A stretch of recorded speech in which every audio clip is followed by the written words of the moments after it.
Kovushlar orasidagi 0,3 kub farq sizga qanchalik foyda keltiradi? Bir daqiqada ekskavator nechta to'liq sikl bajaradi? Kovushni tushiradi, toshni ko'taradi va uni mashinaga yoki chiqindi joyiga tushiradi. 3 martadan 7 martagacha o'rtacha hisobda 5 marta deb olsak, 60 daqiqada 300 ta sikl bajariladi. Bir smenada 8-10 soatda 2400 3000 sikl degani. Yugong ekskavatorining 16 metr uzunlikdagi strelali modeli 0,58 metr kub kovush hajmiga ega. Raqobatchilarning kovush hajmi esa 0,45 metr kub. Farq 0,58 dan 0,45 ni ayirsak 0,13 metr kub. Agar ekskavator bir smenada 2400-3000 sikl bajarsa, Yugong 2400-3000 ni 0,58 kubga ko'paytiramiz. 1392-1740 metr kub tuproq qaziydi.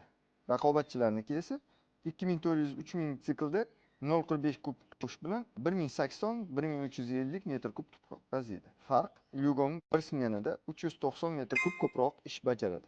Agar 26 ish kun davomida ishlasa, 26 kunni 390 metr kubga ko'paytirsak, 10140 metr kub.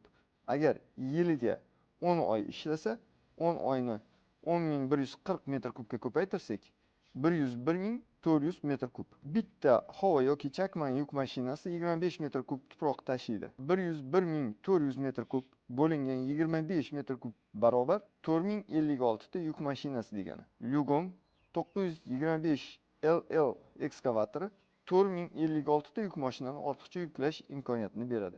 Agar bitta yuk mashinani yuklash narxi 100 ming so'm bo'lsa, 4056 ni 100 mingga ko'paytiramiz.